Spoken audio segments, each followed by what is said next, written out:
Hi everyone. Am I know Hi, you Mandeep. guys are mute. Hi Chief. I know most of you guys are mute, but in the best interest of time for everyone, I think we should go ahead and start the webinar. Dear outdoor वालों, मेरा हाथ जोड़ के आप सबको नमस्कार, सत श्री अकाल, आदाब. Glad and so glad that you are not being outdoor today for a change, but thinking of outdoor while being indoor. We are at a standstill as a world, as if the clocks have stopped and the engines are shut. Mankind is feeling helpless, with uncertainties looming on our thoughts and minds. One unknown virus in less than 2 months has brought us to realize how small we are in front of nature. But let me take this opportunity to remind you all once again that mankind has survived a lot of natural disasters.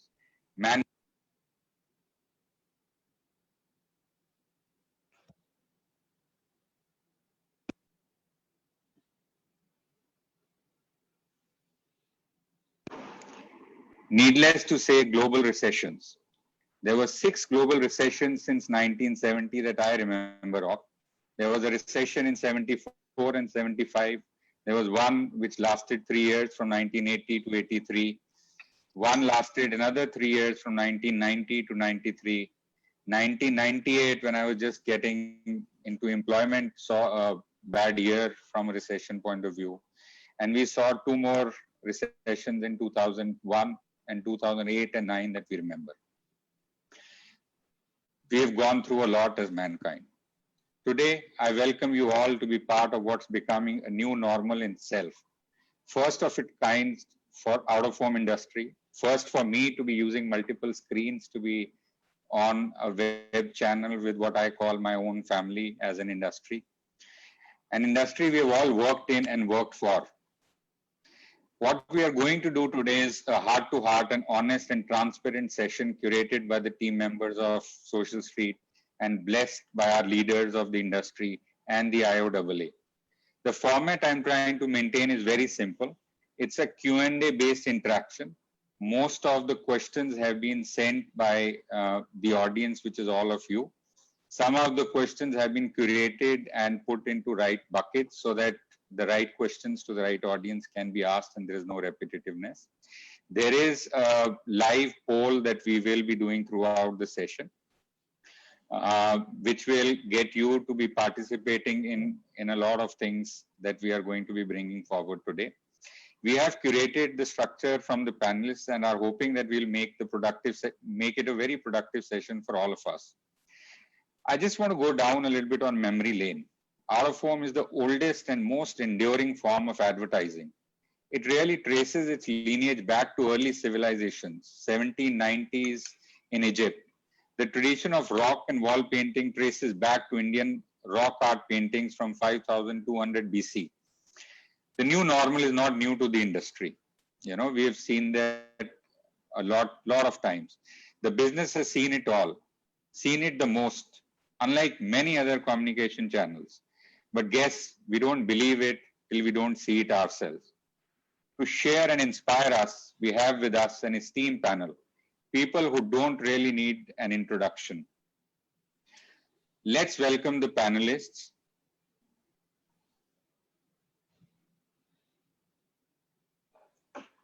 You know, the person who's going to join us shortly doesn't really need any introduction, but needless to say, in this form, he would probably not be recognized or mistaken by Amitabh Bachchan's look on the right-hand side of the picture. You know, please put your hand together and wherever you are and clap and welcome Mr. Noomi Mehta. Mr. Mehta, I would request you to kindly please come and join us on the panel. Thank you, Mandeep. It's a pleasure to be here. Thank you, everyone, for being here. And thanks also to Mandeep. Excellent. Yeah. Thanks also to Mandeep for organizing this event, this webinar.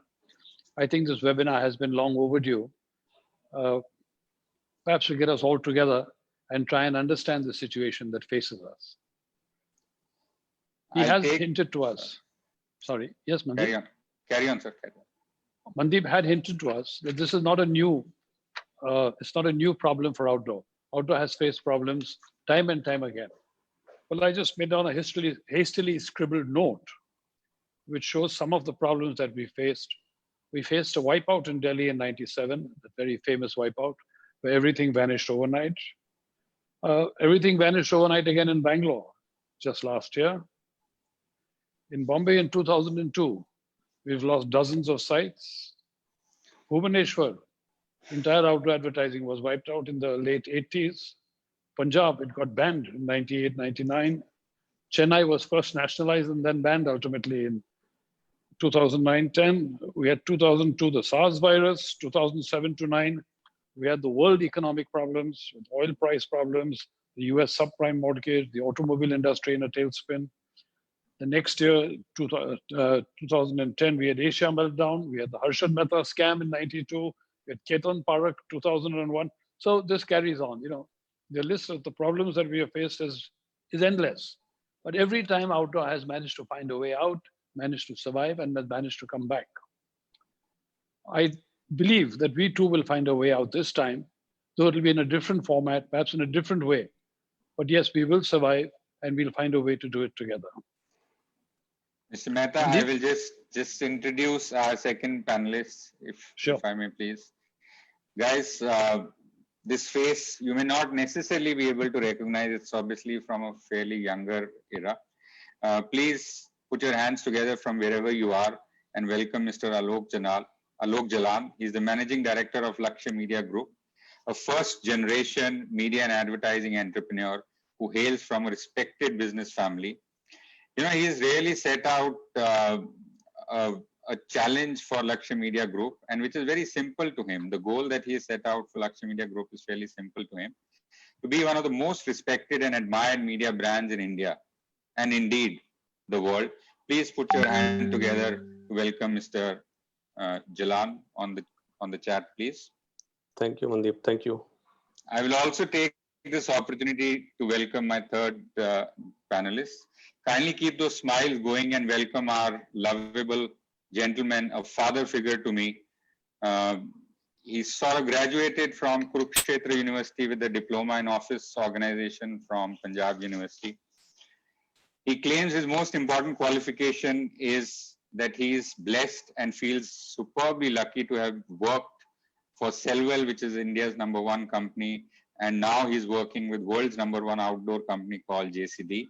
Started in 1978 with Selvel as an area representative, continued working with the Selvel family till 2006. For last 14 years, he's been working with JCD. Please welcome Mr. Pramod Bandula on our channel. Mr. Bandula, I request you to kindly please come on the chat for us.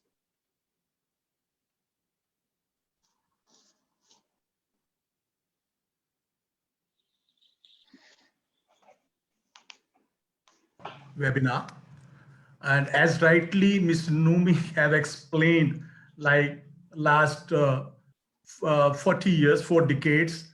Pramod sir, your video needs to be put on active mode. Okay. Oh yes. Are. Hi. So well, thank you very much. I just quickly say that, like, you know, what explained by Noomi.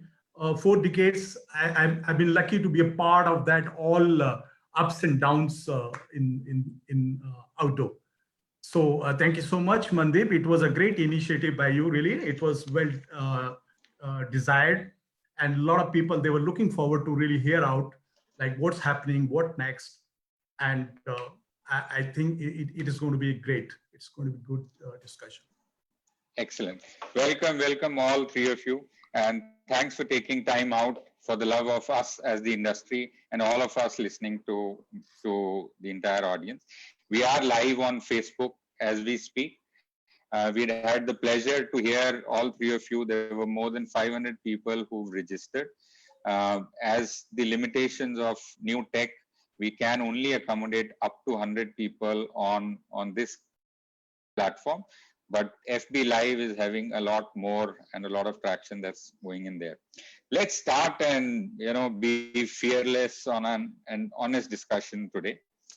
You have seen the evolution of the business. Mr. Mehta just briefly introduced what all has gone through in historic times.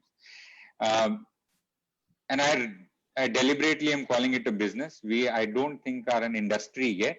Hopefully soon we will be, and we should be an industry. You've seen the changes in media formats from painted billboards to transit media to digital in the recent times. I would just want to go back in flashback briefly and request in the order Mr. Mehta to start off and give and share his anecdotes and journey. Sir, one event in your life that you really look back and think that was not expected at that part of time, but now it looks like a normal. If you can take us through any such anecdote which existed maybe early 90s and share with us the story there, sir. Sure. I remember I had gone to the client ITC, a very big spender at that time for cigarette advertising. And they told me, look, we are quite fed up with this hand painting that you're doing. It does not do justice to our brands. And also these cutouts and these posters which you stick have got great limitations. So why don't you find out some new technology? We understand that there is some new technology, and why don't you explore it? By that time, I'd already got in touch with MMT, which is a very large company that does digital printing around the world at that point of time. And they urged me, look, why don't you try and get a relationship with them and do something and get that technology here to India? In the early 90s, this was impossible. And then suddenly the change took place. Narasimha Rao came in and Manmohan opened up the economy, and the license Raj suddenly vanished. And we found that we could import the machines. So we took the first plunge, and 4 of us went across to England, where we placed an order for the ViewTech machines and brought them down here to India to start printing large format digital prints. It was done in near Behala, just beyond Behala in Calcutta, where we have now a large farm and which is now being developed as a real estate project. But that was where we started digital printing in India. And that, I think, became the new normal. Today, it's not possible to find a single hand-painted billboard. Everything is now digitally printed.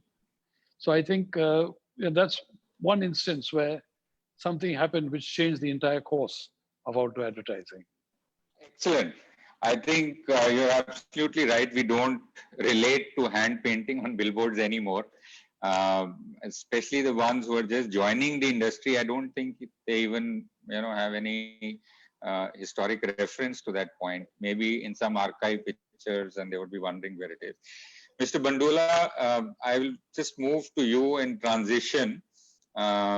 Sir, what's that one event in your life which you saw and were party to, and you suddenly feel that it became a normal in life? Unexpected event in your in past. An anecdote there, sir.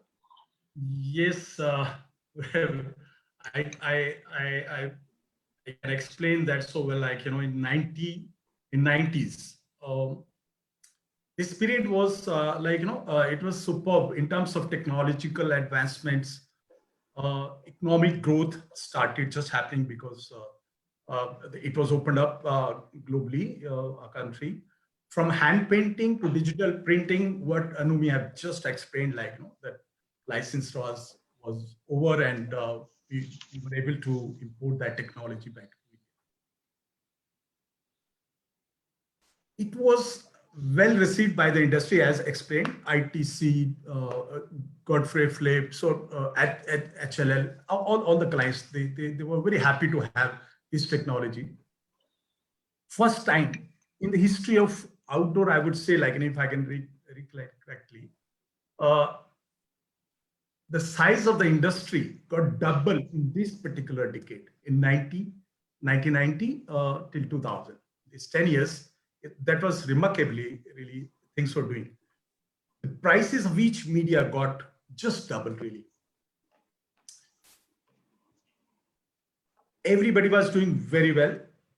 telecom was there around to support this industry.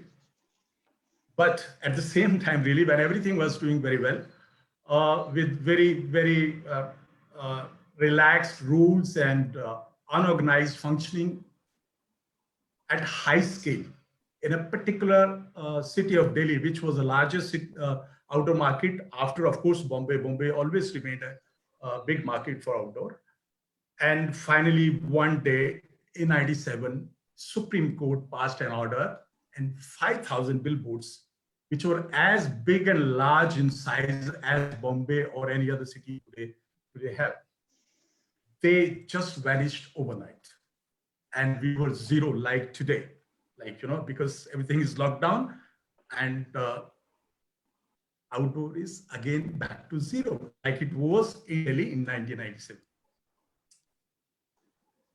But what? Like it was not end of the world. And those who had courage, patience, and passion, really, they started building up once again, brick by brick. Of course, non-serious players, they vanished overnight as outdoor in Delhi. Some serious players saw a tough time, but some of them emerged even stronger, really, with a new format. Delhi was the first city after the billboards were over to introduce street furniture. Small through toilet. That was, I think, first time in the history of the country the toilets advertising started in the city of Delhi. It was the time to introduce street furniture in the city of Delhi, and so as it became a showcase, and rest part of the country also adopted it the same way. One thing is sure, which I felt always some of the other category comes and goes. Really, at that time, particular these categories they were doing very well and supporting the industry. Sometimes, like today, we feel like once we will be back after this crisis are over, it's going to be over, and we are going to come back in a different avatar and a different way. We feel like today that and all of us are worried. Real estate, automobile, travel, tourism, hospitality, and other industry will not be there as an advertiser. But I'm 100% sure there will be some more categories and industries that are going to come and support us. So I'll just interject, Mr. Pramod. We'll get to the future, but I think a very relevant point you made on the anecdote, sir, that the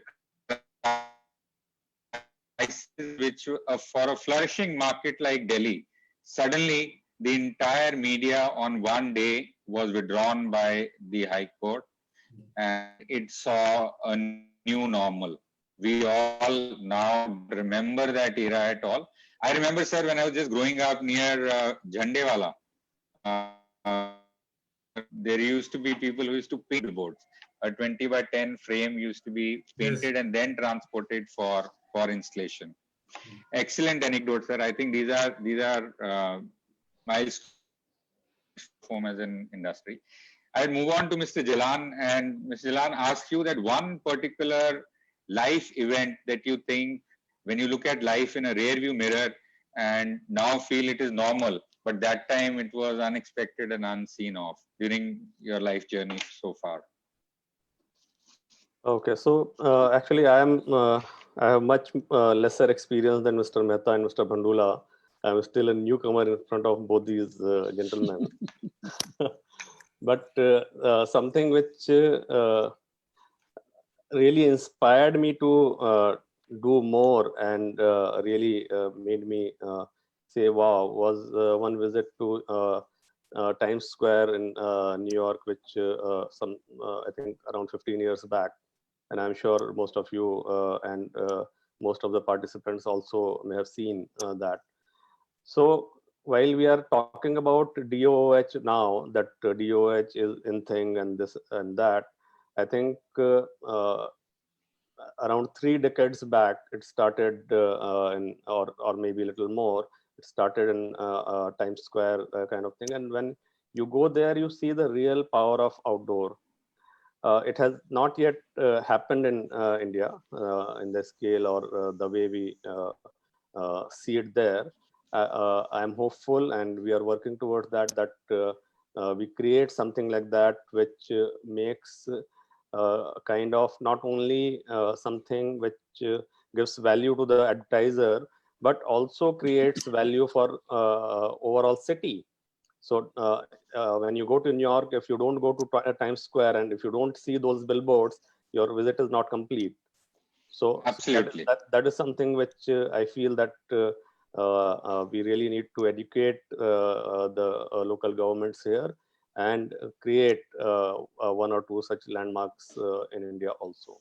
Sure. So what you're saying, sir, is that the life event that really now is the normal, which is Times Square. Yeah. And as they say about Times Square, if you stand there long enough, you would meet everybody in the world. So it's an interesting, touch point that you brought in on for discussion. And So now, largely and now it is there almost everywhere except India. You can see large format LEDs everywhere in Europe, in all parts of the world except India. So hopefully, fingers crossed, and we'll get to that point shortly, sir. Yeah. So what largely all three of you, my esteemed panelists, are saying that industry has really seen a major shift from traditional billboards, from handwritten paintings and 20 by 10s to inflatables to aerial advertising, transit, a lot of street furniture, etc. has sort of come in. From what now seems as a normal to have display in a mall or a railway station was not normal at one point of time. So largely there are three new normals. One, obviously the tradition which Mr. Mehta brought in of digital printing is become a normal. It wasn't like that. The billboards have expanded into various other avatars, if I may call it, whether they are small format. Mr. Bandula mentioned public utilities have come in. There are loads of transit media, which is in digital, inflatables. So media in itself is a new normal where it used to be in the past. And Mr. Jalan very clearly sort of addressed that we are looking at the world in a very different format. We are getting inspired by places like Times Square, and now the digital format into an existence. And as I know a little bit, I think Bombay is or was just about on the verge of opening up a very interesting policy which would have allowed large format digital screens in the city. So what I will do, sir, is take a poll from the audience. And we all know that we are in a difficult and a tough situation. This poll, you will shortly, everybody will be able to see on their screen except my panelists. I would request everybody to just put their feedback on it. A small question: which form of out-of-home media you really see gaining traction, coming shortly? You will see this poll on your screen now. If you can just go on your touch screens and choose which form, and I'll elaborate on the question. The minute lockdown opens, which is the form which will see the maximum traction? So I'll keep it open for 10 more seconds and then share with all of you.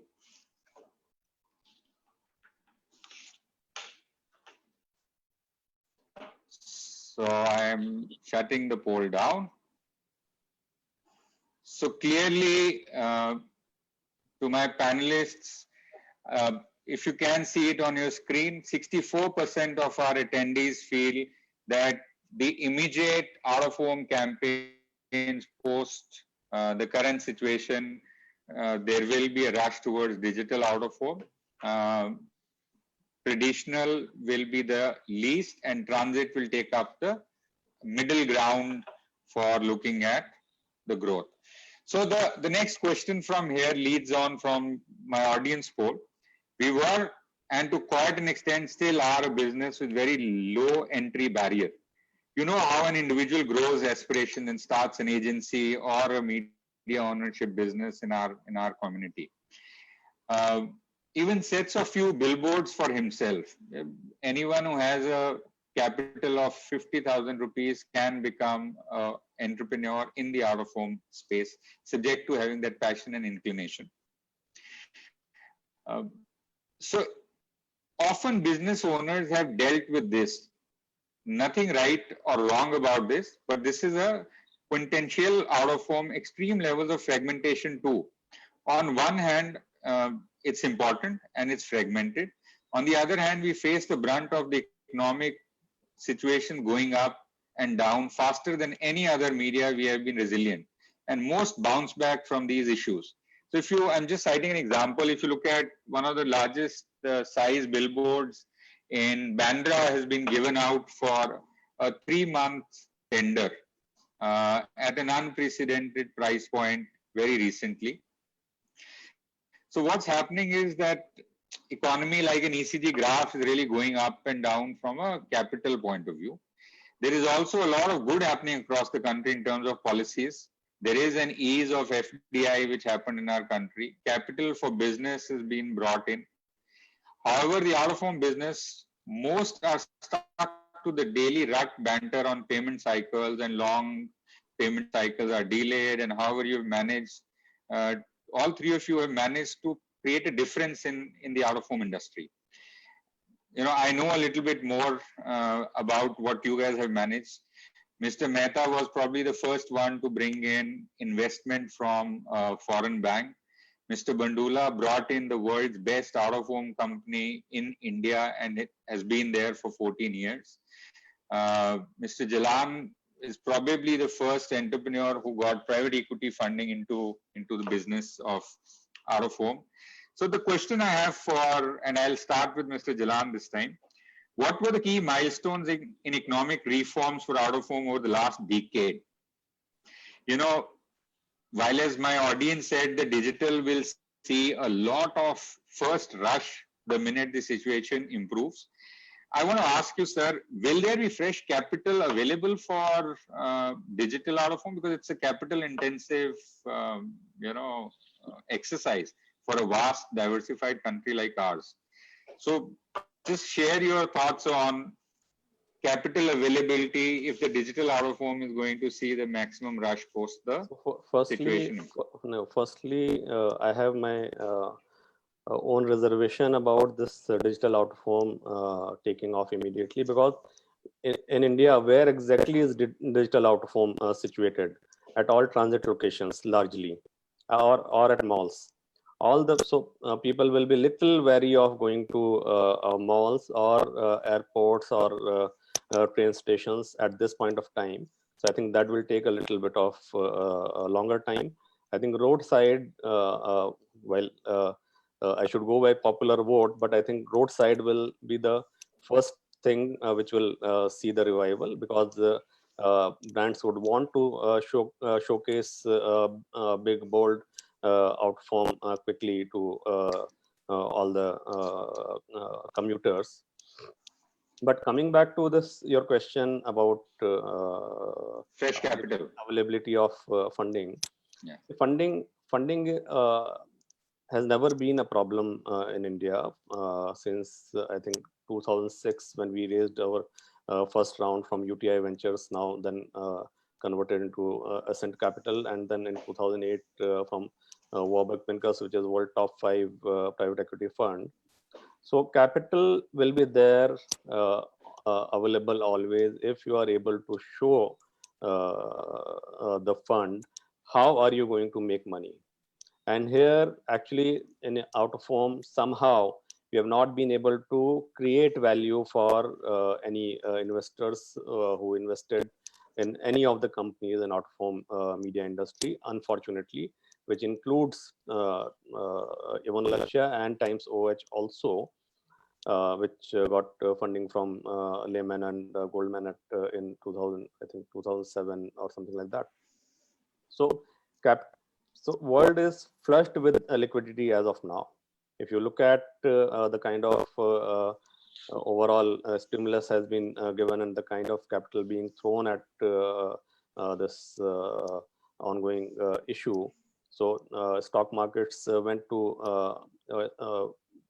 very low, and then they bounced back from there. And so capital is not an issue. And yesterday only we got this news of Facebook investing more than $7 billion in Reliance Jio. But sustainability of the business and longevity of the business, which is profitable, where you can multiply their capital, that's the business plan we need to create. And That is difficult right now in India till the time we see some amount of consolidation happening, because there is, I think, hyper competition and too much of undercutting and those kind of things. With that kind of environment, it is difficult to create real value for any investor who will invest in your company. But money is not an issue. Money is available how much ever you need. Excellent. So, Mr. Bandula, I'll be coming over to you. What Mr. Jalan is saying is that if you can make a sustainable business model, the cash for digital out of home to expand in our country will be available. That's part one of what he mentioned. And he very clearly, and I had a grin on my face because other than,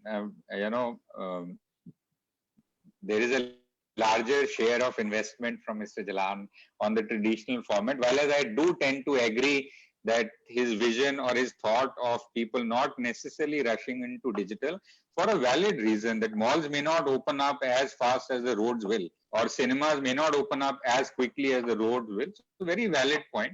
I think while as I don't think the audience really probably I'm just consolidating the percentage, thought that through, but I tend to agree with traditional out of home getting a quick rush rather than the transit or digital, because digital placement currently is restricted. Mr. Bandula, the question to me is, yes, sustainable business is important. And we all know that JCD stood their ground and didn't pick up the tenders which were not getting into either the duration of the contract being viable to you as an organization. You obviously have not floated fresh money inside the country, as I understand, but you brought in FDI from an international world's best brand into the market. Your thoughts on how can the business be sustainable to give results to the investors? It's a great concern and a very good subject to really discuss. Two things. One, we need to go back a little bit. If you see some of the mature markets in the world, if you see them, like in 70s and mid of 70s, they were fighting similar kind of situation what we have today in the country. We don't have sustainable projects. Rightly, Alok said, like, money is not a problem. We as a company, JCDecaux, when we came in, we signed back-to-back couple of contracts, and all of them, they were of 20 years plus kind of sustainable. You can put that money, and we invested hugely at that time. And rightly said that we couldn't really participate in some of the tenders which were not sustainable. So that is for sure, unless you have a sustainable project, there's no point anybody is going to really put money behind you. That's for sure. While it's not sustainable, there is also some problem really, which you were talking about, fragmentation and a lot of non-serious players around, and that has to come to an end. One day it will. It might take some more time to really, but I think I'm very positive it's going to be around. And this crisis is going to be a different world in future, really. I mean, we have never seen in life like this kind of situation. I'm pretty sure like this life is not going to be the same as what we have seen in the past. It's going to be different. So as OOH is going to be in a different avatar. My gut feel is really that. We as an industry, if we can, it's a time, it's a very high time. We will be going back to the government for our various ongoing problems, of course. And at the same time, we can take up this, because this is what will change from what we are to the industry status, really. Digital is the key, is the future. We do it today, we do it tomorrow, we cannot get away from that. It is the key thing for outdoor industry. And it can really make us into a different kind of industry altogether. It's a high time when I would say to my all friends, now keep all your monies safe with you. Once markets are open, maybe you cut down to your static assets and invest into your digital assets. It's going to be the norm. So what I hear you saying, Mr. Bandula, is that the future is very clearly digital, and hold on to monies. So if I were to just ask a hypothetical question, assuming Bombay opens up, will JCD go ahead and invest, say 500 crores for a city like Bombay? Obviously, if it's a justified financial, sustainable business model.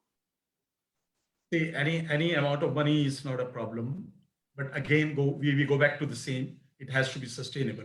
Sure. Bombay opens up, but they have to have the rule and regulations. You cannot open your floodgates forever. You have to pin down, like, my city of this size is going to have this much the visual factor into the sky. It cannot be ended kind of thing, like, okay, you invest today, but you have to be sure about it. Yes, you are going to put this kind of money and the supplies are going to be restricted. You make your plan for the next 5 years, 10 years, 15 years, 20 years.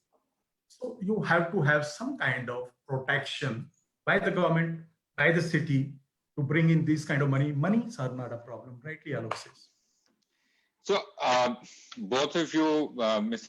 Jalan picked up some amount from UTI funds, and Mr. Bandula has obviously brought in JCD into the country successfully. There were attempts of international players to come into the country. Mr. Mehta, you have stood your ground throughout, while as you took your, some amount of initial investment from, as I remember, when you were telling me, Citibank, and probably you were the first one to pick up investment from an international bank into the organization and bought their shares back as well. Very interesting point. So we were largely out of home is an entrepreneurial run business, right? We are not organized. As Mr. Bandula was saying, the barriers, the floodgates will have to stop.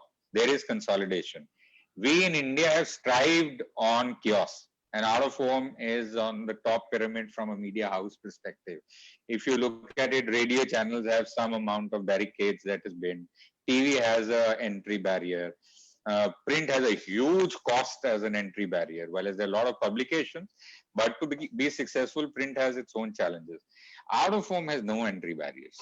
And Selvel, for one, while as I remember you telling us once that it was your father-in-law's company, and then he brought all the respective Selvels in and made the first corporate. Have you never looked at funding from these PE funds and banks beyond that first initial love affair with Citibank? There was a meeting which I had, a very spectacular meeting I had with the head of Jardine Fleming, the chairman of Jardine Fleming, in breakfast in London. And then a little later, I met the big man of advertising, Martin Sorrell himself. We had lunch together and we discussed the entry of Portland into India. And I pitched to get a bit of Portland, a piece of Portland, which he declined. But he immediately expressed interest in a piece of Selvel, which we declined. So whenever anybody wants to invest in Selvel, you've always been that witty self, tit for tat. Tum hame nahi doge, hum tumhe nahi denge. Carry on, sir. Carry on. So what I found was, yes, there's always been an interest in India. The concept of India is very, very interesting to people.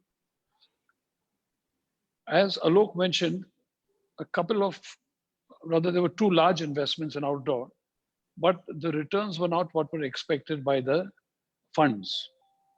Now, when you approach a fund, they have a very simple principle from what I've observed and learned finally. They want to double their money in a maximum of 3 years.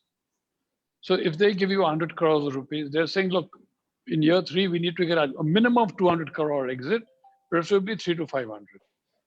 That's the way we work. That's the way they work, that is to say. Now, in outdoor advertising, to produce those kinds of numbers is impossible. It's a business which needs a steady investment. And yes, long-term, the benefits accrue, because the benefits of time means that the value of what you have got increases. It still remains, it doesn't get used up. The value increases as a matter of fact. What unfortunately is happening in India is that the sites are being destroyed faster than we can put them up. Now, Delhi got wiped out, Bangalore got wiped out, Bombay 200 sites got wiped out, unfortunately a large part of ours. So when entire cities get wiped out and hoardings are, turned to be illegal or banned, and incidentally, this business of ban, the Supreme Court has said ad nauseum there was never a ban on outdoor advertising. But nonetheless, all the sites got removed because the bureaucrats believed there was a ban. And when we took this point to the Supreme Court, they said, no, we don't think our bureaucrats are so foolish. And that's it. They refused to take up the case because they believe the bureaucrats had a great deal of common sense. Whether they applied it or chose not to apply it, we don't know. We can't say for sure. But the end result has been that outdoor has been massacred, which is why if you heard the last time that I spoke, I said democracy in India has failed outdoor advertising. There is no principle of justice. There's no principle of a fair return on investment. They will just pass rules and bans or change the rules at the drop of a hat. And every time they pass a new law or a new rule, they will have exactly the same preamble as they had before. Nothing changes. What preamble they brought from 1980 onwards, every time there was the same preamble will be cut, pasted, put in front, and the new rules given. As if to say, whatever has been done before is of no use. Bad luck if you all have suffered. Now let's suffer once more.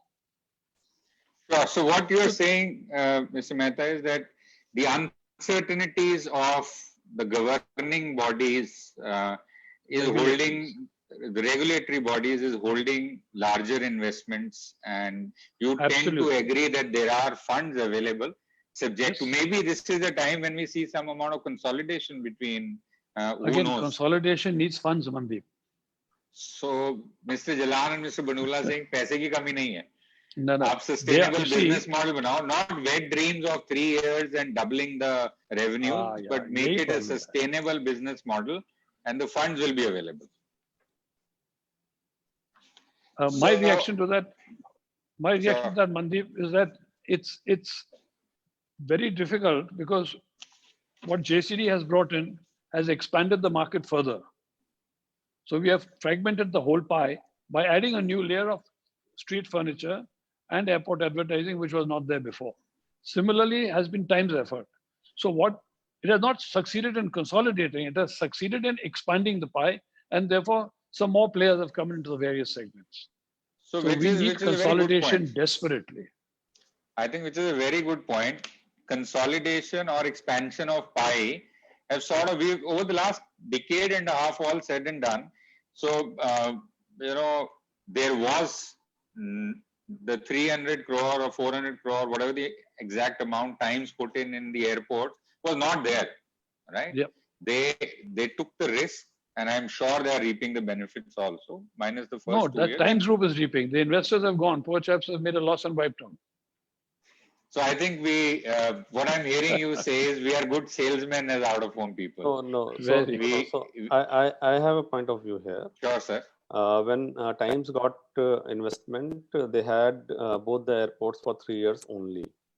And then came this 2009, this downturn, and where overall business plummeted to new lows and things like that.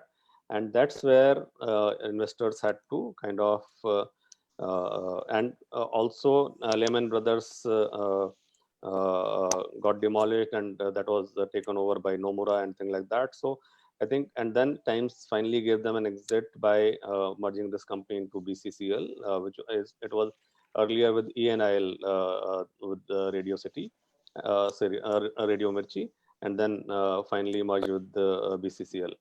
So that investment was made at the wrong time in a euphoric era of media, and wrong time. If they would have made it, say, 5 years back, I'm sure they would have made a decent amount of money, because now Times OOH is doing reasonably well. Yes, so certainly. Plus, I would want to take Mr. Bandula's point here, because he's saying if it is sustainable, if the investor looks at a 20-year vision, obviously he will make money. India is a gold mine. We're bound to grow as a nation. So I will stick to one small anecdote and then move on, because we have around 45 minutes left, and there are 250 people plus on social media and close to 60 people listening here. So they have loads of questions for my panel. So I don't want to take too much of our time and be a bridge for them to come on board. I just want to share one small case study before we do the next poll, sir. HBR, the Harvard Business, did a study of around 5,000 companies across categories, and their phases, which were 3 years before the recession period, during and after recession, on the spend patterns and where they cut costs, how they planned it, etc. The results were that 17% companies didn't survive or get acquired by then. A large part of balance, 80%, didn't return back to the pre-recession scale ever.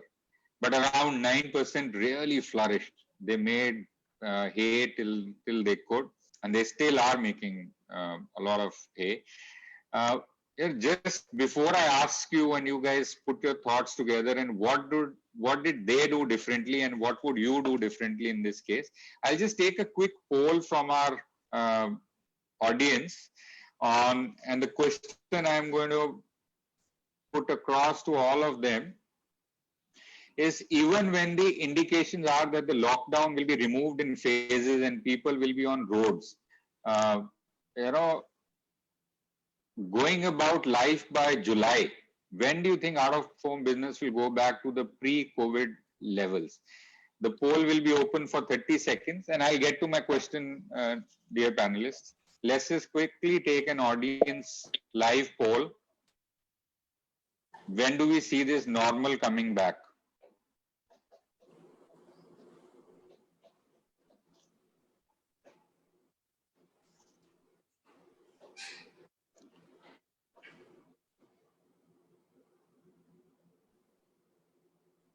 So I have 10 more people to go ahead, and in 10 seconds, I'll stop the poll.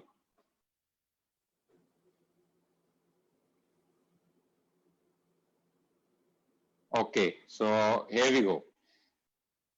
So if we look at it, sir, the journal feedback from all the attendees right now is that it will be by the end of Q3, the Q3 of financial year, that we will see some amount of normalcy. Around 6% are very optimistic that by the time Q1 ends, we'll be back to our original days.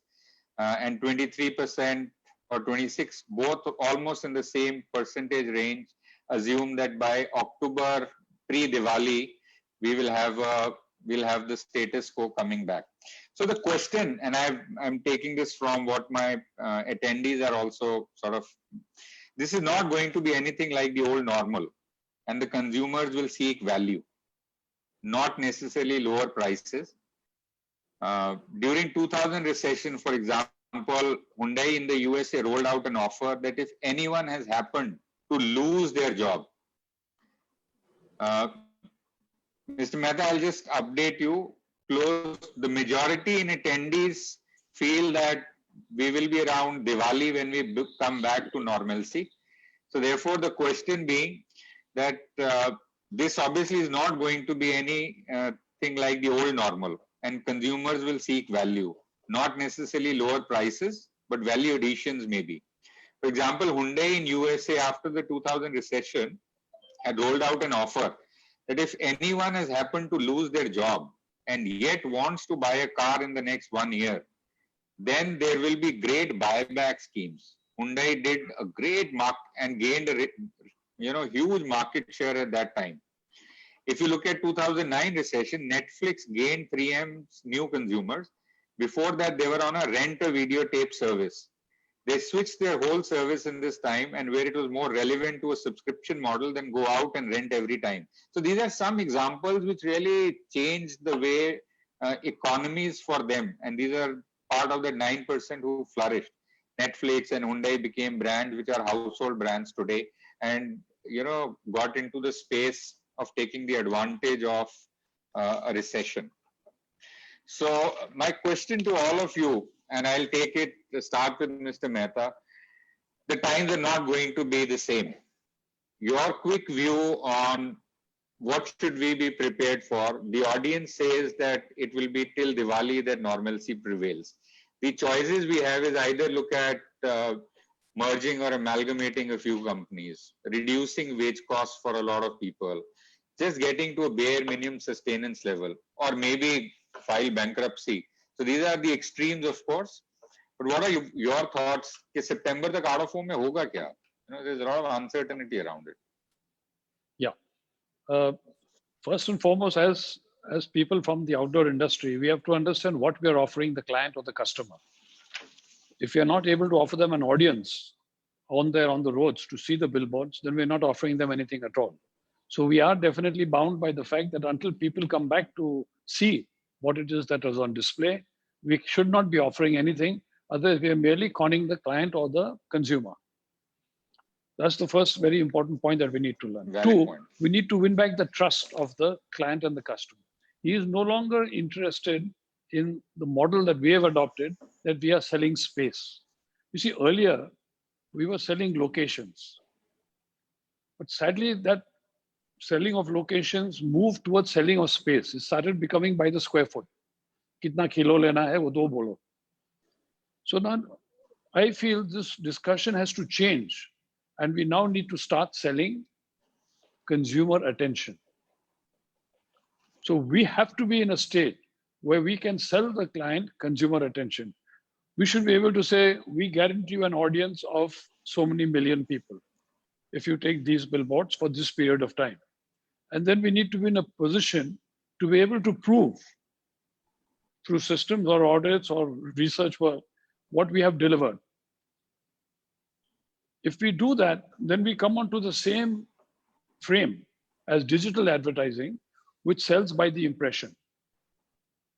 That means suddenly we go from the bottom of the food chain right to the very top, and we put our figures and numbers alongside the digital dashboard, saying, look, they are saying they'll give you this much, we will bolster it by giving you this much. And we know for a fact, because the studies have proved, that digital and outdoor goes very well together. So we need to get out of this cowboy territory and start working on scientific models for sales. Sure. Mr. Bandula, Mr. Mehta is saying consumer attention is what we should be selling. Post the feedback from attendees saying October tak to kuch nahi hone wala. Your views on the current economic slowdown? All due respect to the listeners and my friends, but nobody knows when it's going to be normalized. We have no idea today. We all thought of 21st of April, some lockdown will be partially lifted and part of us will be starting something. So we have no idea. We have no visibility as in today. Really. I just got to know that the Singapore was shut till 1st of May. It has been extended by another 1 month till first week of June. So no visibility. So it's very difficult to say that it's Q2, Q3 is going to be good or Q4 is going to be good. Very difficult. But one thing I'm sure about it is going to be in phases. So once the lockdowns are lifted, some kind of movement is there on the roads. Even if it is 25 to 3%, lockdown is lifted. As I said, it will be in phases. I'm pretty sure if it is 25%, our business 35% will come back. The moment it is 50% to 60, 70%, you will see your 100% business, whatever you have been doing in the past, you will get that back. And rest, whatever you will get later, will be your bonus. I'm pretty sure about outdoor. Two, which Mr. Mehta was talking about, innovations, audience, yes, they are. They are not going to happen so quickly, really, after the lockdown, after this kind of crisis. We might have to get together today again and to work on it. We have been working for the last so many years. I think we have yet to see even the RFP made to float and to see whom to appoint for the audience. So that, of course, is the key. We have it, industry has been talking and we have to be on it. Sooner or later, we have to do that.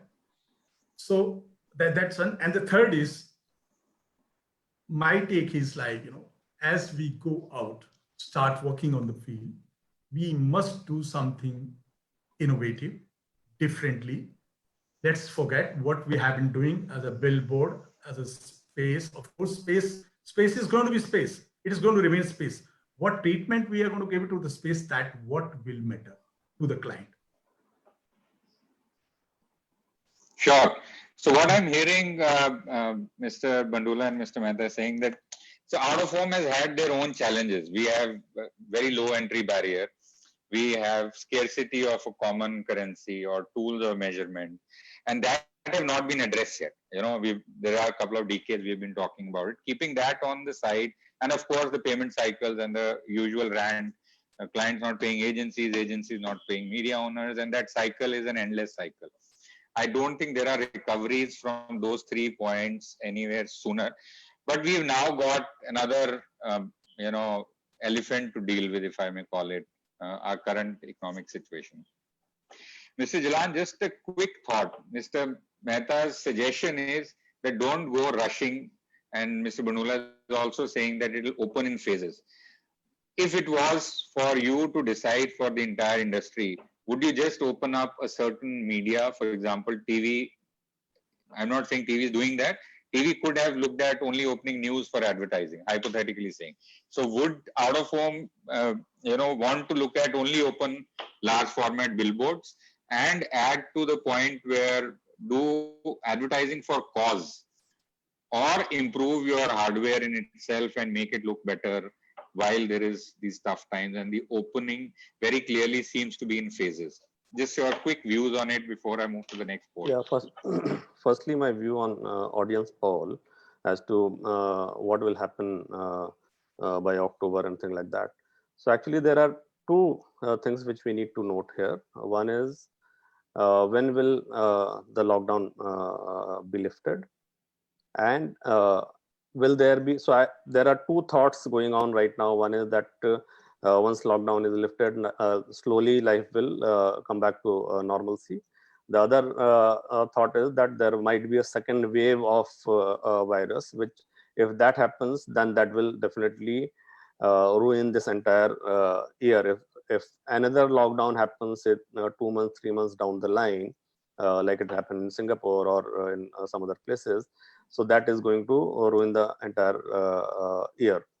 However, my firm belief is that if we lift the lockdown on 4th of May, and also another point which has to be noted is that in this lockdown, while outdoor is not visible and people are not spending on outdoor, their spends on even TV has come down by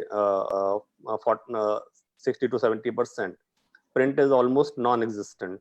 Print has a healthy share of 25% of the edX. I feel that print will cede some ground, which can come to outdoor. What I feel is, as we move forward, television has another crisis. They are not able to make any new content for their television channels. They 2-week inventory, and now with this 5-week of lockdown and all that, they have gone out of inventory completely. So I think there will be a good opportunity for out of home once things get little better from here on. People start to go on the roads, because see, digital is only a transactional or call to action medium, while outdoor is an impact medium. So any brand who wants to create an impact, and if I give you an example, look at Apple campaign across the globe, more than 5,000 billboards and things like that. So people, the most evolved advertiser in the globe understands the power of out of home. So I think we will start to see a recovery from July onwards, and by September, October, by Diwali time, will be at maybe 70-80%. We should be at 70-80% levels if virus threat is contained. So that's a big question which is going to be there. So I obviously have a very optimistic panel here. I'm in my heart, smiling that if by July or by Diwali we get back to where we were as a start, will be a good situation. I've been talking to a lot of marketeers over the last 3 weeks. I have not got a single marketeer who's saying that we will go back to our same situation. There are concerns. The ones who have holding power have very clearly, and outdoor being a discretionary spend business, have very clearly said that if we were to spend 100 rupees at the beginning of the year, and my question to them was, will you end up spending at least 80 if the lockdown opens in whatever time? They said, don't expect anything beyond 40 to be spent, assuming the situation comes into control. And Mr. Bandula rightly said that it's very uncertain. We can't really predict at this current situation. Look at Singapore extending it, US cases being alarming. Bombay is on red alert, never ever seen. What I'll also do is quickly take one more poll from my audience. You know, the situation is very tough. Given the troubled times faced by our businesses and uncertainties that lies ahead on recovery, what do you think organizations must do or has done keeping the ship from sinking? This will be open for 30 seconds as a live poll. So, you know, a lot of people are worried, and I speak to a lot of other industry people as well. The events industry is almost shut and is not looking at opening up by September, October, and they're fearing not even a single rupee business till Diwali. So a lot of people have already lost their jobs, furloughs are happening, wage cuts have happened. We had to take a huge wage cut for our team. So quickly, if I can get feedback from my audience. Yeah, so I'm going to stop the poll and share the results now. So, dear panelists, I think very clearly what people are already doing, well as I love the optimism of going back in July or till the Diwali or whichever time, people have gone ahead and reduced their expenses on all accounts, including wages for a quarter or two, and they want to look at wait and watch. So obviously very clearly saying uncertainties are looming around. Only 11% are saying, they obviously are the ones who've got results. Was saying that we will keep paying the way we were and the way we would want to continue all our expenses. Very encouraging. Quick one, just one-liners before I open it up for questions to everybody. Mr. Mehta, have you done any cost cutting in your organization? Well, we are now looking very closely at the force majeure component, because we've got a number of landlords, etc., who need to be paid. What has disturbed me, though, Mandeep, more than anything else, is that the lack of government response in any sort of form to business. The leeway we've been given is you can pay your GST with only 9% interest per month instead of 18%, and you have to pay it by the end of June. You have to file all your taxes by the end of June. You have to make all your bank payments, credit card payments by the end of June. Credit card payments will attract 40% interest per annum as normal. So the government is requesting, please keep everybody on your salaries and keep paying them salary. And they won't let us print money. So where are we going to get the money to give these guys? I mean, the money has to come in. If all of us, and I presume all businesses are giving the same line, that first I take care of myself, that is my family, then I take care of my extended family, that's my workers, and then after that, let's see what we can do to preserve our business and perhaps keep it going forward. So if you're in outdoor advertising, you're way, way down the list. And that's the same thing that we are saying to our suppliers. So a lack of liquidity, I think, is going to be the very, very serious problem for all of us. And until we can crack that, nothing is going to matter in outdoor advertising. We simply have to find the liquidity to keep going these next few months. Excellent. Good. Mr. Jalan, have you taken some cash reforms or business decisions to reduce cost? So yes, actually, these kind of times give us enough time to course correct our things also. In a boom time, we keep on adding many expenses which may not be necessary also.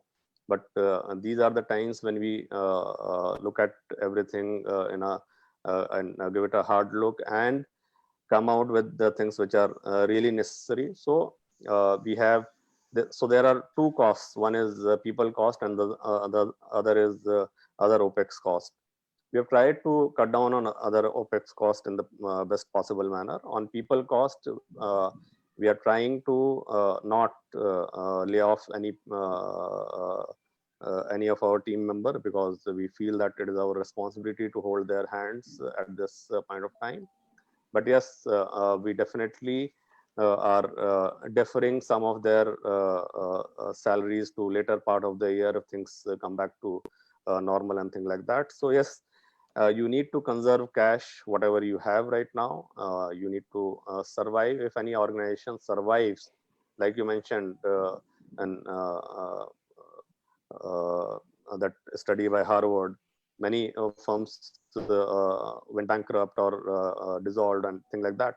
So if you want continuity, then you need to run your firm as a going concern, and for that, whatever is needed has to be done so that you survive.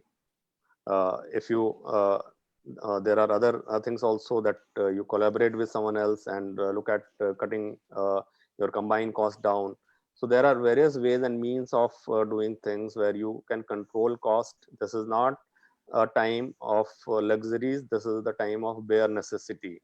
So with bare necessity, how do we survive? Even at personal level, all of us should look at bare necessity and not go very extravagant for next few months, because we are fighting the unknown. Never ever in past this kind of situation was there where anybody or the whole world was fighting an unknown enemy, and there is no clue as to when and how will it go. At least whatever I see, within 2020 we don't see anything substantial so far as the vaccine is concerned. So if that does not happen, we are in for, and 12 months, 9 to 12 months is a very, very long period to sustain. And people who are able to sustain this period will emerge stronger as we move forward. But people who are not able to sustain this period, it is going to be very tough for them to kind of survive. Sure. So we have Mr. Hi, Bandula back. Mandeep. Yeah, I lost in between. So we were discussing, sir, that we did a quick poll, and the results were saying that Diwali is going to be positive. By that time, things will get to normal. While as when I speak to marketeers, they have a different feedback. So Mr. Mehta and Mr. Jalan gave their views on what to expect in the next 6 months or a year, to that matter. Obviously not conclusively, because there is a lot of uncertainty around us. But the cost cutting has been done in Mr. Jalan's office, and Mr. Mehta is thinking about it in the desire to have the organization sustained. Mr. Bandula, have you gone ahead and taken some cost cutting decisions at JCD? We as a group have already gone ahead with that, and that was a voluntarily move. It was basically like, we all decided, yes, in this tough times, we must do something really. Looking at that, we have decided for the next 3 months to sustain our operations. So my quick thought on what I heard. See, outdoor is the last media which sort of gets its share when the campaigns are being built. Usually, there are campaigns which are built specifically for outdoor, but usually outdoor is the last. I think the reaction time to the current scenario is also a little laggard off. While as Mr. Jalan and Mr. Bandula say, they have already taken some voluntary and some decisions already done. So the point I'm trying to make is that these are tough times. There will be implications.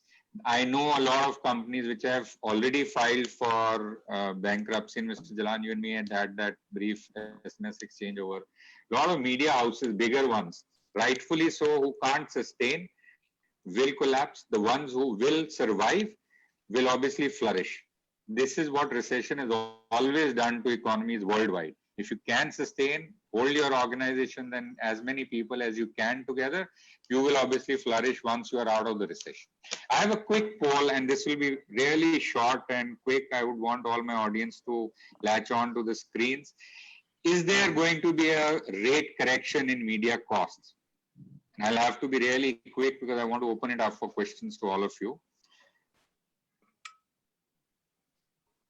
The options are no, the cost will be as it is, 20-25% reduction, 25 to 50% reduction, bloodbath on rates. Bloodbath has been there in the business for a while, but I think that's a good option to have. So 5 more seconds and I'll stop.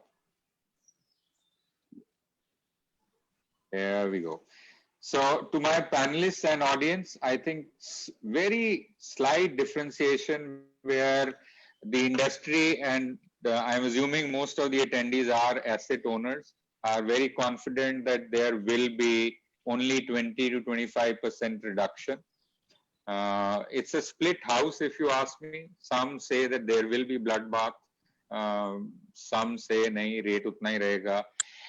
I for sure can foresee and conclude that it seems like it will be a bloodbath if it is extended for a couple of more months.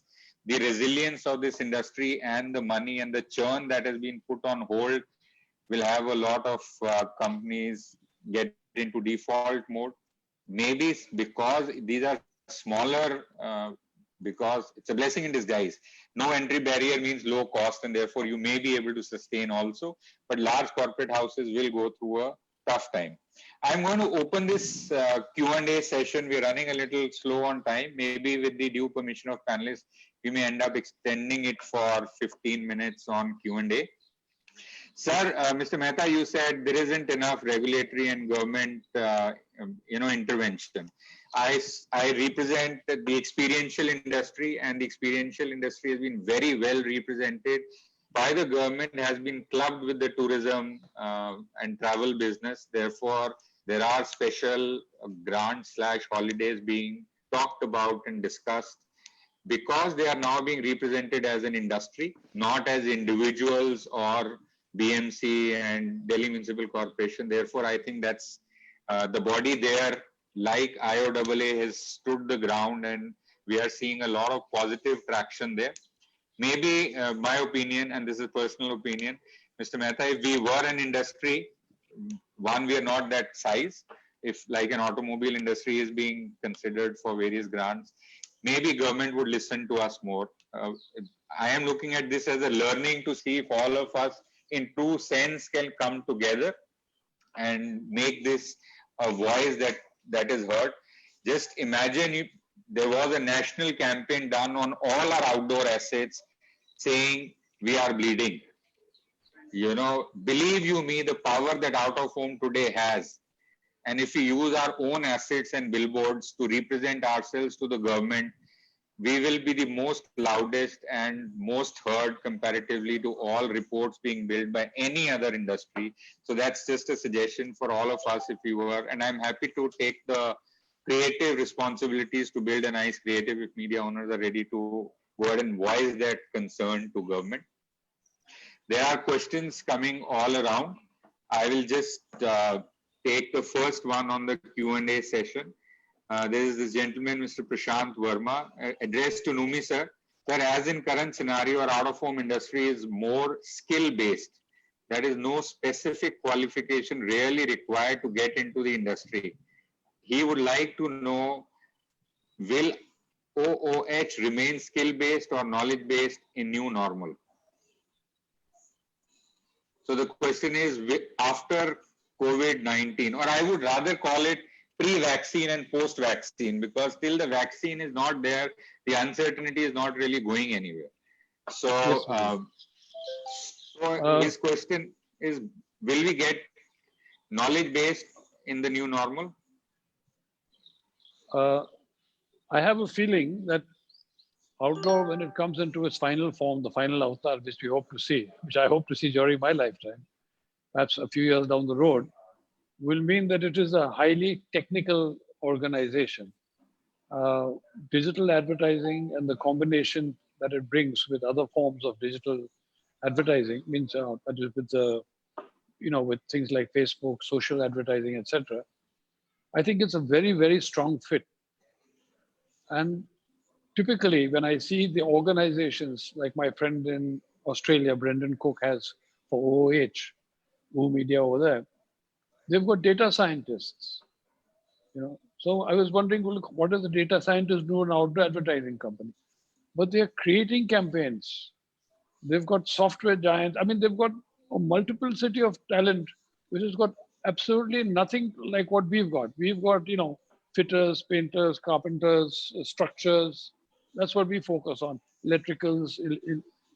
These guys have got something entirely different. And that difference is what is highlighting in terms of the progress that they are making and in terms of the revenues that they are getting. That revenue is now jumping exponentially.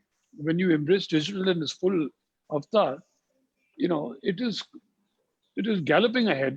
They go into double-digit growth per annum in a highly developed economy, which is something fantastic to look at. Whereas over here, in a highly underdeveloped economy, we are in single digits. So we need to grow our share of the pie. And you're asking, yes, will it be skill-based? I feel it will need to be skill-based, but the skills are not what we are talking about today. We're not talking about, the simple skills. We're talking about skills which to us just now are not yet known in the Indian market. But those skills will be required. Excellent.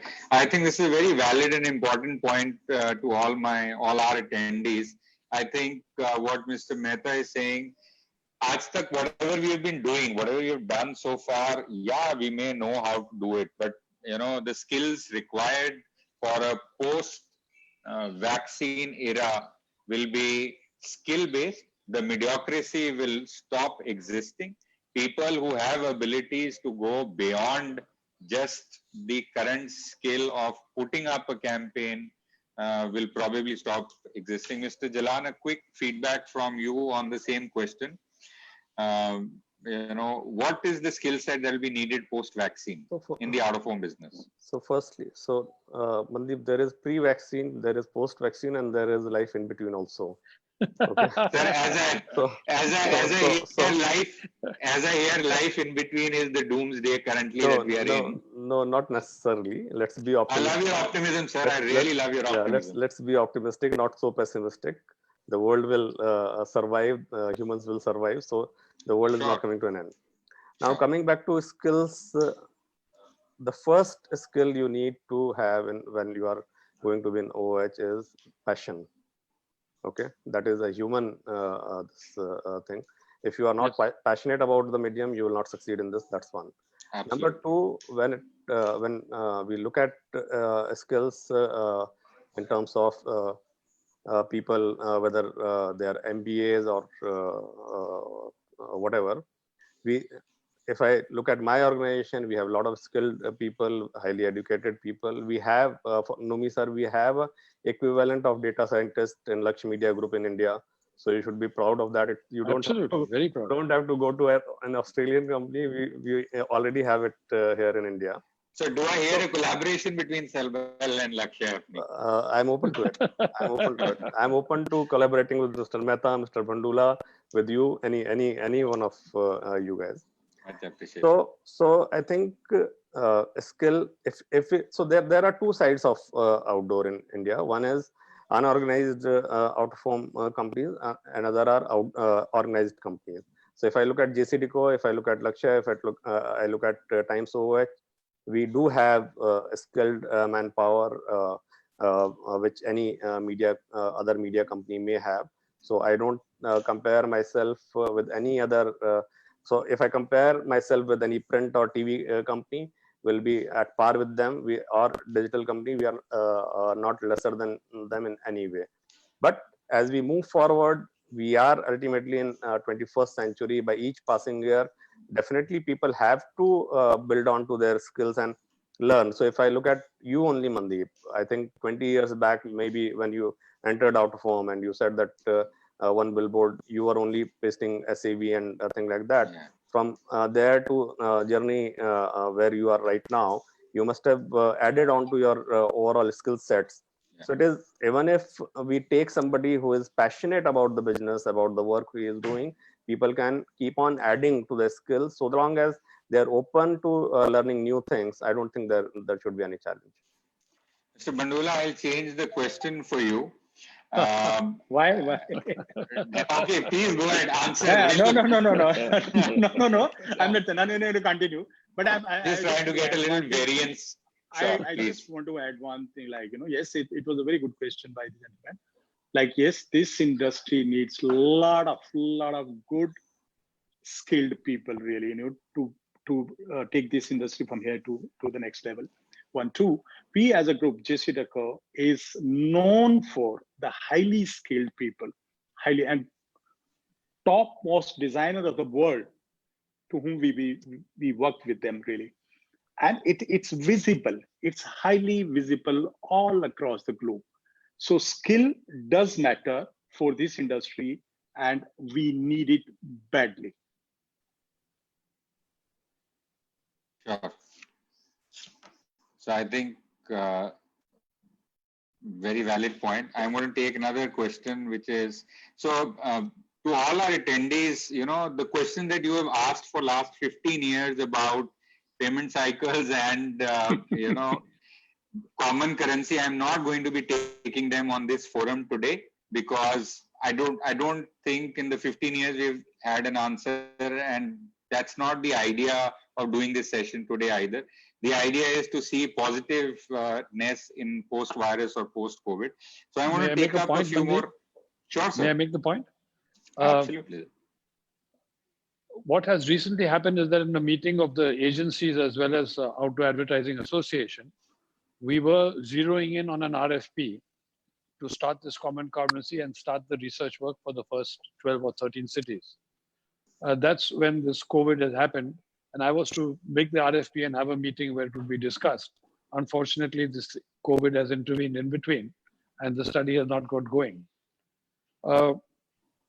Naturally, we will pick up once we are allowed to. We will pick up from where we left off. But the important point is, will the companies who are facing economic stringency be willing to participate in such a study now in the new environment is something that we need to examine afresh.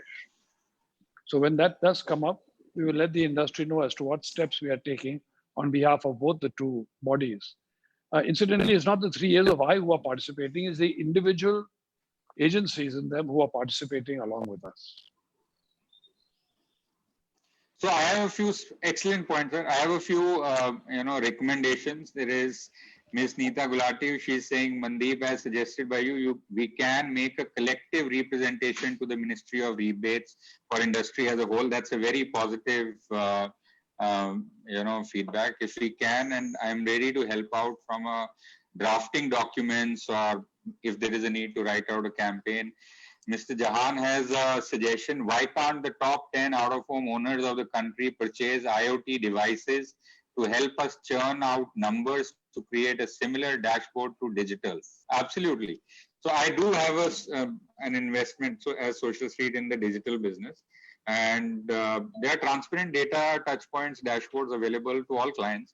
Very easily doable in out-of-home. There are a lot of newer entrants, younger companies in the business. Some of them are already attendees here. And he's also saying that this should be inexpensive and quick. Plus, we can easily add on to the other media owners as soon as they are willing to participate in research. So basically, what was done by Ogilvy, Reliance, and if I remember, a couple of other media owners on putting it money and building a tool like Bark, and then going ahead and sort of making it a subscription model for others. So the point here being, will the top 10 stand up to the occasion? Because obviously they have made the most from revenue point as well. I have a gentleman, Mr. Shailendra Luthra. His question is, what roadmap does the panel of 3 gentlemen suggest for all media owners in dealing with clients, especially agencies, while marketing their inventories? The challenge of surplus inventories considering the immediate situation post-vaccine era. I think it's a very good question. Mr. Bandula, would you want to answer this? Yes, I would like to. Shailendra, a good point. Yes, to be ready for the next phase, we need to I mean, the first one is very important to be patient and not to wait and watch. I mean, that should not be the approach. We have to get going intelligently before you take any major move. One, I very strongly feel like OH is one of the immortal media which cannot be beaten by this virus at all, really. You know. It's as good as Mother Nature, and it will revive fast to, and for that, like, you know, again, we have to apply the rule number one, which I was just talking about, that we have to be patient. We cannot just be in like, you know, that, what to do now, and we just have lost our senses. So we have to be patient on that. As I was explaining, that my gut feel says, like, you know, this will come back very fast. The moment the lockdown have started lifting, 25, 30, 40%, whenever it is there, we will, I'm mark my words, we will have better than that percentage business coming back to us. So we have to be patient for that. Again, it's an opportunity. It's an opportunity for us to really open the floodgates for digital transformation. As I was explaining, that we have to go back to the government, we have to go back to the bureaucrats, officials. So the next, where our hurdles are, because they're not allowing us today in various cities to convert our assets into digital. So let's take up that also, use that platform, and try and focus ourselves on the digitization of our assets. So, I feel that I feel that sport and to continue hand holding with the human resources we have, really, you know, that's a tough time for both of us, for all of us, really, you know? But that's very important. That hand holding is very, very important. And we have to explore collaborations, as we all have been talking. Technology, of course, yes, it should be the first word, and to be focused. One last thing I want to say, that, like, you know, while this is all happening, because we all say that this is going to be once in a lifetime, like, kind of thing, which is happening to all of us. So if we can be mindful to respect the city environment, it's really time to declutter city skylines. And I'm telling you, mind that, like, less for more works very well. It works very well. So if couple of things, if we can really be together, collaborative, right, focused approach, passionate, as rightly Alok said, that you have to be passionate. We all are passionate. That's how we are in this business. So continue this fight, look positively. We'll be back soon. Sure. So similar question, Mr. Rohan Shah has, is this time to do course correction? Would you all reduce the clutter of the city by reducing the number of sites? I think you rightly answered. I just answered that. Yeah. So yeah, I think there is, but these are wet dreams and this is my statement to all my panelists, because less is more is a wet dream. We all want Bandra to be over cluttered. Her media owner की दो side वहां पे जरूर होनी चाहिए.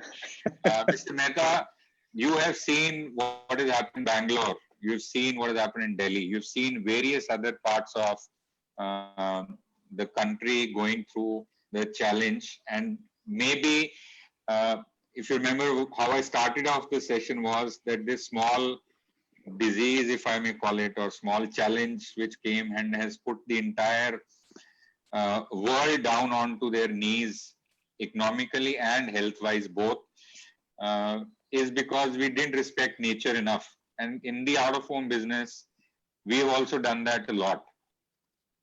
Would there be a good, fine, bright day that everybody will take a decision that we will reduce the inventories and stick to what Mr. Bandula said, less is more? Mandeep, having had the experience of being part of IOAA at the head for 10 years, I can tell you it's absolutely impossible. We do not believe in self-discipline. And it's as you are saying, it's just a dream. It's just a pipe dream. It's a wet dream. It's not going to happen. We are not capable of self-regulation. It's just not in our DNA. But this COVID-19 is a blessing in disguise. It will force the course correction because people will find it very difficult to hold on to all the rubbish that they've put up. The gems and the rubbish will get segregated. The wheat and the chaff will be segregated. So we'll only keep the wheat, the good grains, and the rest of it will be dispensed with. So this business, this clamor of hum bhi laga dega, hum bhi lagaya, hum bhi lagaya. There are 50 sites. I have got the 51st site, 52nd site is mine. Wo kona mein, wo so upar dekhne se. All that has to go. Nobody is interested in the 50th site. You have to get the best sites. You have to pay attention to them. You have to invest in them. You have to try and digitize them, maximize their value, maximize the value to yourself and to your organization, and forget this ego clutter, which has taken up. Actually, it's an ego clutter. It's got nothing to do with outdoor advertising. It's a cluttering of individuals' egos, which are forcing them to put up more and more in the same space. But that's what competition has been, sir. Everybody thinks that mera garden bada hai. The sad part of it is we always go down to the lowest common denominator. And the clients love that. The clients love the lowest common denominator because it means they pay less. What they're not understanding is they're paying less, but they're getting less. I mean, I have seen, for example, in Delhi, I'm talking about the 90s when the sites were selling for 25 and 30,000 rupees. People were putting up the sites using bamboos. One joist and one bamboo at the back tied up. So you're paying 30,000 rupees a month and you're not even putting up two joists or two angles. You're just putting up bamboos and displaying the site. वो भी चल जाता है, सब कुछ चलता ही है. So in that kind of an environment, if that's the kind of people that you're going to work with, then you have to cater yourself to the lowest common denominator. So as I said earlier, there has to be consolidation. Consolidation is a must, and getting rid of all the rubbish. There's just too much of clutter, too much of it. So what Mr. Mehta you're saying is that it's time, and now we are forced by Mother Nature, not by by choice, but we are now getting forced into a situation that if we have to prevail and survive, we will have to look at three options. One, as Mr. Bandula also said, less will be more. Let's look at those as an option. And this has been discussed in various forums. But we are hoping that because of the current economic situation, at least the top 10 in each city will get together. I know that there is an example in Maharashtra and Pune where 3 large media owners put their egos aside and decided to become a single entity. I don't know the semantics of the legal entity, but they started selling under a single banner. Maybe this is time for all of us to look at that format of consolidation. You're very clearly telling everybody that please upscale your skill set or perish, because there is no energy and time for fake egos to sustain themselves in this current scenario. You may have made some amount of reserves or monies, but it won't take you far. I have a lot of questions coming in still on, and they are on the rates and squeezing of the rates. Mr. Mani Iyer wants to ask that. I think I'll skip those questions because I'm more looking at hope and opportunity of growth from the panel. There's another question, sir. Do you think COVID-19, from Mr. Bibu Prasad, do you think COVID-19 helps collapse small players and create entry barrier for the industry going forward? And can IOAA look for the less will be more? So I think it's more of feedback also, saying that the smaller players might stop existing. Therefore, the entry barrier can be built. Maybe this is the best time to work with municipal corporations and build those policies in. And Mr. Bandula obviously has the ready copy-paste model that works in out-of-home the most. वो RFP ready है sir, आपकी अभी corporation से काम करना शुरू करना चाहिए. Everyone has taken a photocopy from municipal and some I know, other I know. authorities. Everybody has that. Your designs are also all across the country, sir. JCD Europe designs. But trust me, nowhere in the world copy paste works. Nowhere in the world copy paste works. But sir, can I say something? I think what all my attendees today are waiting for somebody to bell the cat of COVID-19, and then we will decide what to do. I don't think a lot of people are in a position to say we will take that plunge and move to less is more. There will be a huge economic impact. However optimistic my panel would be, I am talking to a lot of marketeers every day. So maybe by force, we will see less is more and consolidation of companies and assets. Some may even go broke. I'll just take one more question from Mr. Nikant Sastry.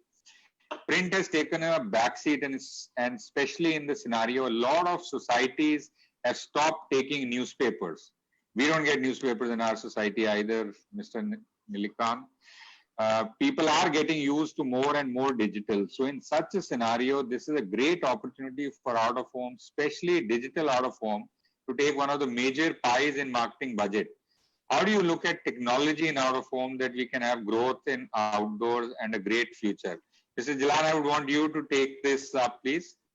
He's saying that print is not really seeing the life that it would. Distribution is at a huge challenge. Therefore, there is an opportunity post-vaccine for out of home to just take that away from print. Print has been obviously on a decline for a few years, but what would you do to take the share from print?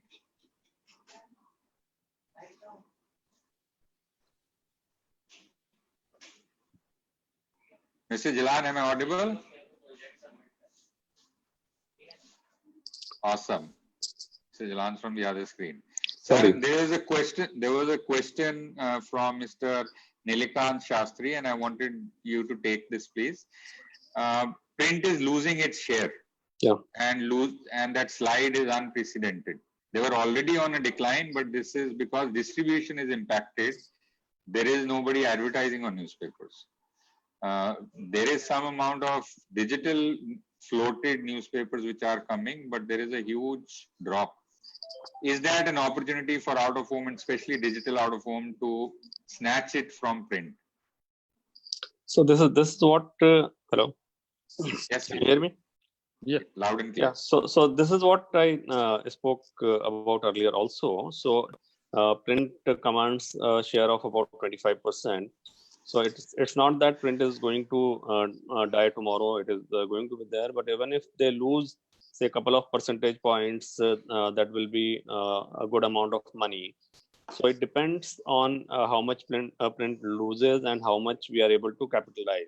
And for that, we have to ultimately be more responsive to overall advertisers' need and those kind of things.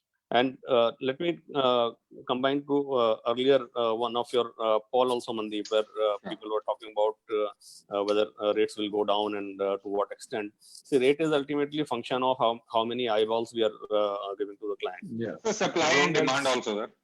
So yeah, and other is supply and demand. So long as we are able to deliver a reasonable amount of eyeballs and quality of eyeballs, I think people will, advertisers will make a comeback. And once advertisers start to come back, initially rates will be down, but as we get more and more, advertisers will get the rates, higher rates and things like that. Another thing which Jahan asked about 10 outdoor people coming together and using IoT devices and all that. I don't think IoT devices are needed in this time when we all have mobile phones in our hands and there are too many apps within those mobile phones. So if we are able to get app aggregated data, I think a lot of data is available from various resellers. And when we come with IOAA, this RFP will call those tech-based these measurement agencies also because I think technology makes things much easier for all of us to do. So I don't think any specific device, because if you put devices or any such thing, it ultimately cannot be scaled. When you want to do a, say, pan-India study and quickly, which is reliable and which gives a direction, you don't need, say, very high level of accuracy. If you look at print measurement or TV measurement, they are also dependent on a small sample size only.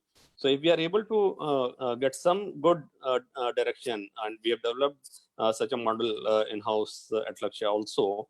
So I think it is possible to do it with the aggregated mobile application data and mobile network data. So I think these are the things which we need to look at and collaborate.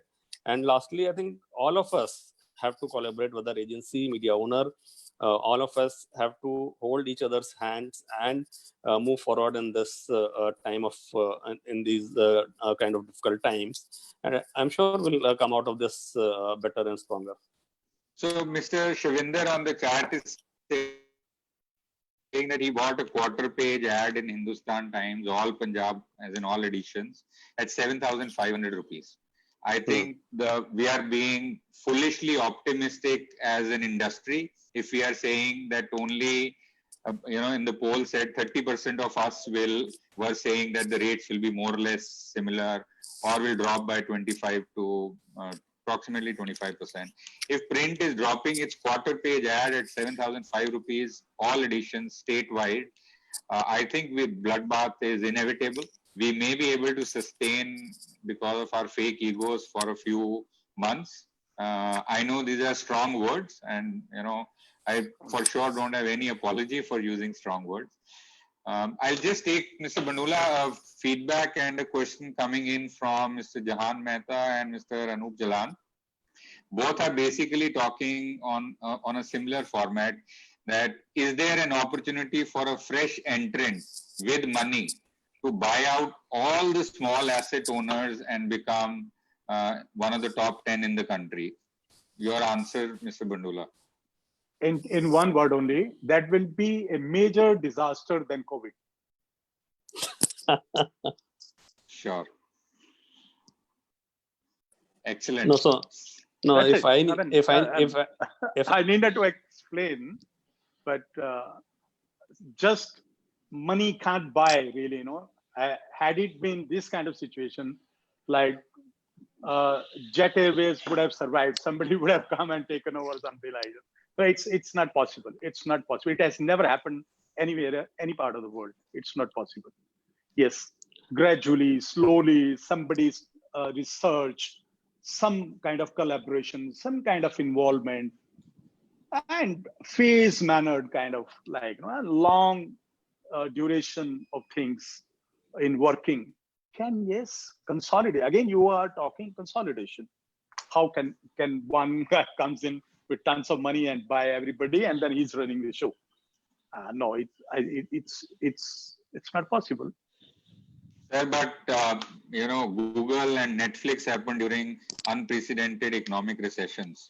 While as the question of somebody coming and buying out all the dying assets is an option, I don't think we can really turn a blind eye to it. But I hear you and I appreciate your feedback.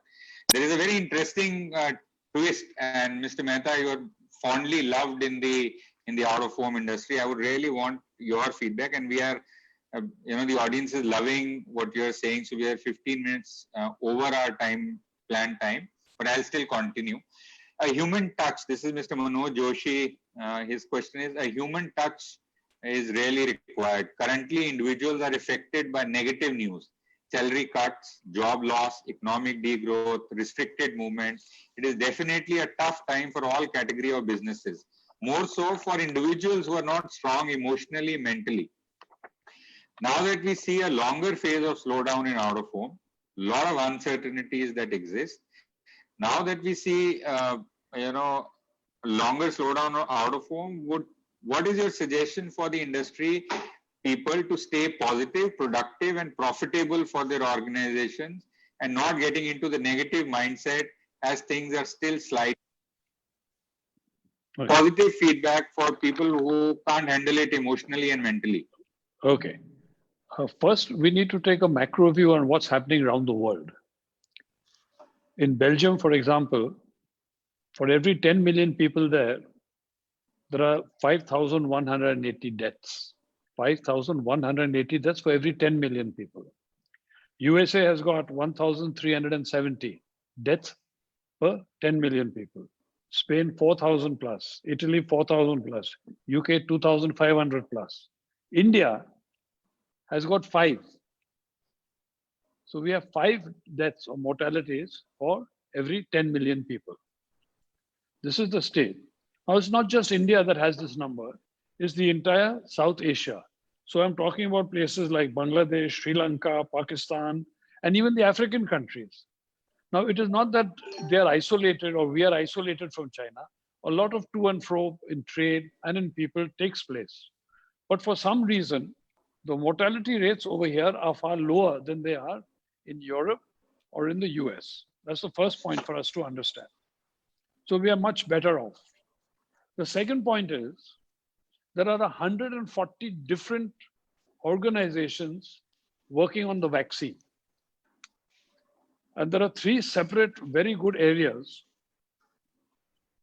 One of them is in the UK, that is the Oxford. The lady over there is Sarah Gilbert, who by the end of this week itself, she is going to begin clinical trials on a vaccine, which she feels is going to be extremely positive and good news. This is what she feels. That's why she's working. There are 2 companies in Germany which are also shortly going to begin trials. And there's a company in Israel, which is also beginning clinical trials. Now, these are the ones that have been widely reported. So with 140 different organizations working for the vaccine, this is bound to occur, we feel, mass production of this and dissemination to the population sometime by early next year. That is the vaccine part of it. A lot of scientific research is also going on into the medicines to combat it. Mind you, a disease like HIV, which is also an immune, it suppresses the immune system. That is managing without a vaccine. The world has managed to coexist with HIV without a vaccine. Now, the important thing for us is to be able to manage to coexist with this for the next few months until the vaccine is found.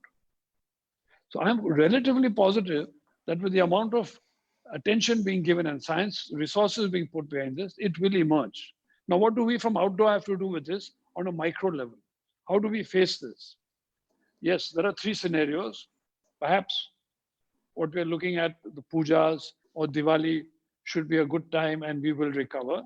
Like Alok said, perhaps we will have a good Diwali, maybe 70-75% good. So that's a very positive start. But what do we as outdoor owners have to look at? First and foremost, we must conserve our resources.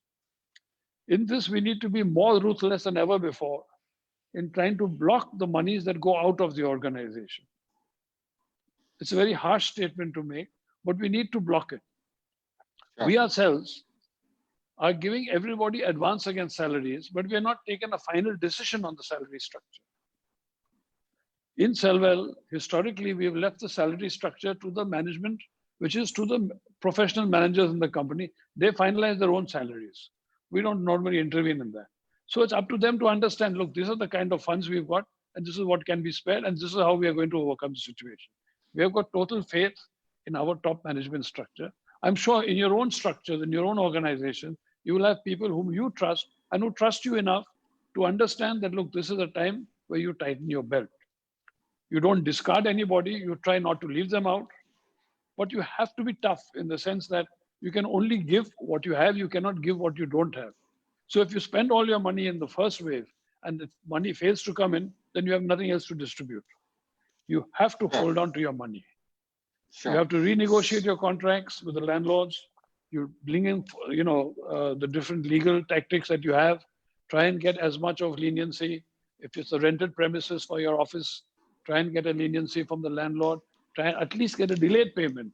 The same for all your taxes, the same for all the corporations, the same for landlords. to try and minimize the outgoings and hold on to your money to try and prolong your existence as far as possible, hopefully till the time the vaccine is found, which should be sometime next year. So we have looking virtually at a period of 1 year of struggle where we need to stay afloat by any means possible.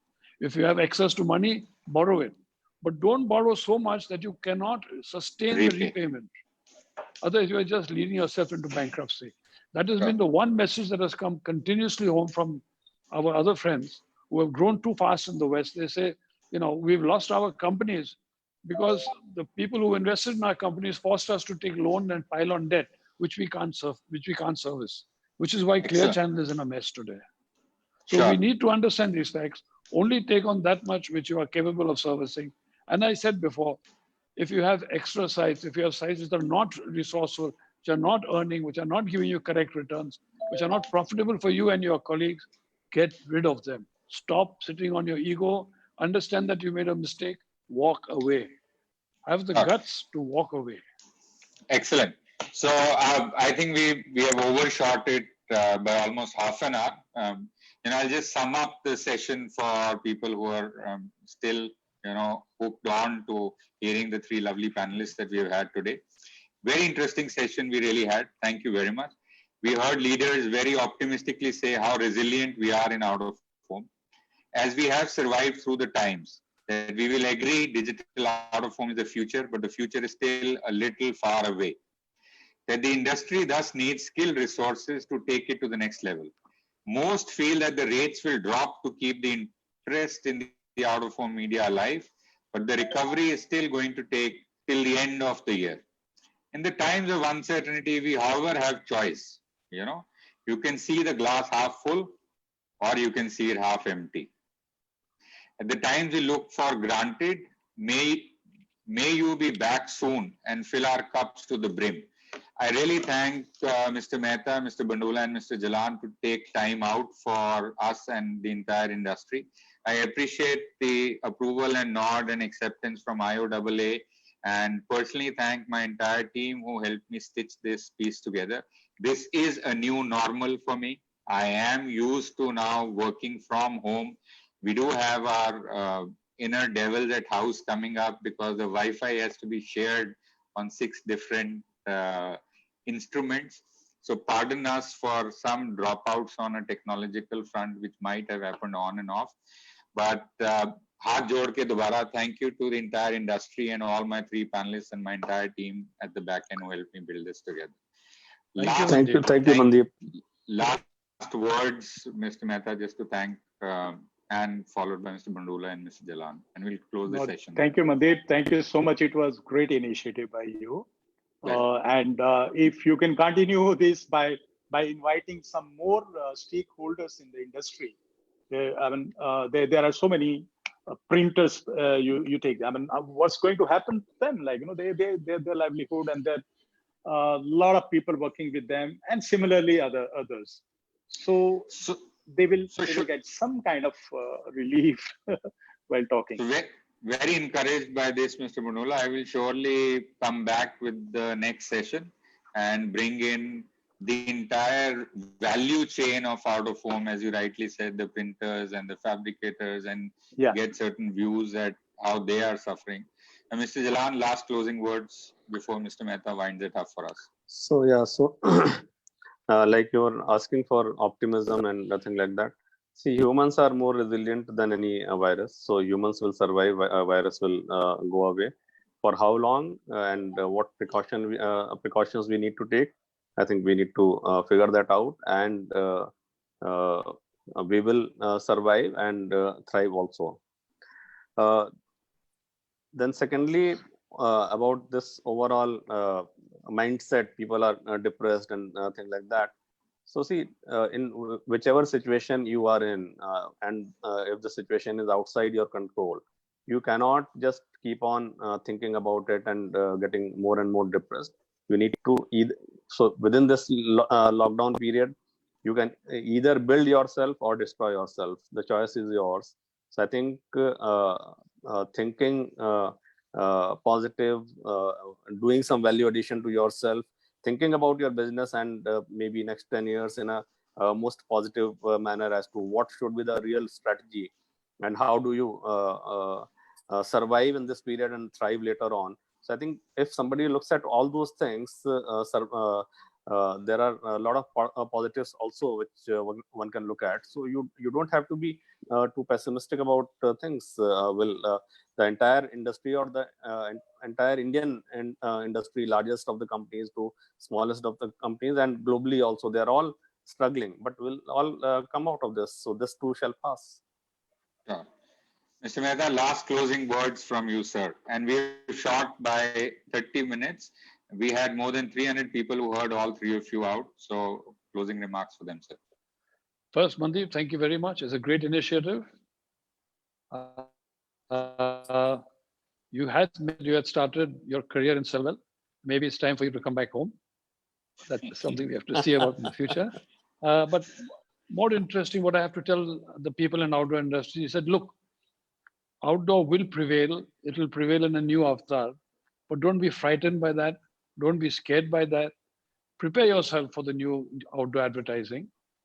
I do believe that less will be more. I do believe regulations will be forced upon us, and they are being forced upon us, which is forcing us to change.